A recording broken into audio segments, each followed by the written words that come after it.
ci wàllu waa PUR parti boobule ñoom itamit nga xam ne ñoom daal am nañ ci ñoom daal lu leen naqar ci fànn bi ni mu doxee ak daal ni ñu doxee marché bi ni ñu ko joxalantee daal ci séddale ceeb beeg yu demee noonu le ak daal li ñuy jox askan wi maanaam wirgu wi waa PUR ne daal ñoom fi nu toll nii daal gis nañu ne lépp loo xam ne jëm na ci doxalin yoo xam daal leerul ñoom duñ ci mën a ànd tey duñ ci mën a ànd tey ëllëg itam wax tamit ne daal loolu tam dafa mel ne sax ni mu waroon a demee demewu ni ci wàllu démocratie yu demee noonu la Khalifa Ababacar Ndiaye mi coordonnateur bi jokkoo ci ak Ndeye Mariam Ndiaye. donc li ñu seetlu actuellement mooy que ni am na ay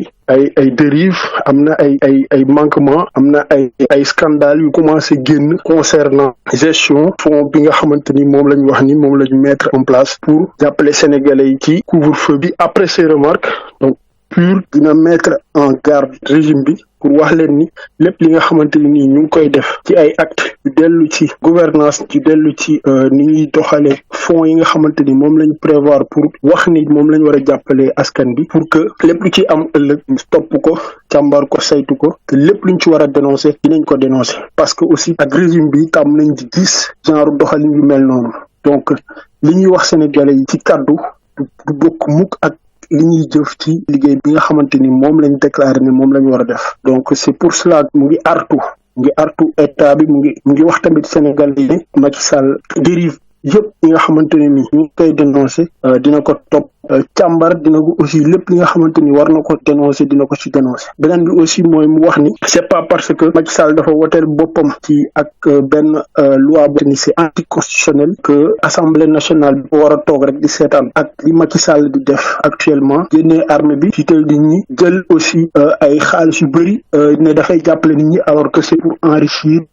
une clientèle politique te xam nañ généralement li am ci enrichissement boobu c'est que dañuy fay ay nit lu toll noonu ci alal mais au fond amul dara lu ci jaar. Le directoire du PUR, le parti de l'unité et du rassemblement, s'offusque aussi après ces dérives notées dans l'octroi du marché du riz et la distribution de ces denrées. Le PUR ne compte ménager aucun effort pour s'ériger contre ces pratiques du pouvoir qui, selon le parti PUR, dans le long terme, mettront en mal la santé démocratique de notre nation. Khalifa Ababacar Ndiaye, coordonnateur du PUR, est joint par Ndeye Mariam Ndiaye. Et ce que nous constatons aujourd'hui, c'est que l'État du Sénégal, par rapport par exemple aux mesures qu'il a prises, donc est en train de faire des scandales en fait qui vont présentement causer beaucoup de problèmes aux Sénégalais. Et nous savons aussi que la manière dont est distribuée les denrées que le président Macky Sall a proposé pour apporter son aide aux Sénégalais n'est pas fait dans les règles de l'art. Donc, par rapport à tout cela,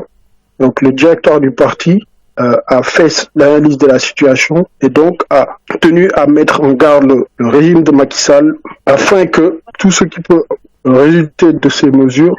puisse être revu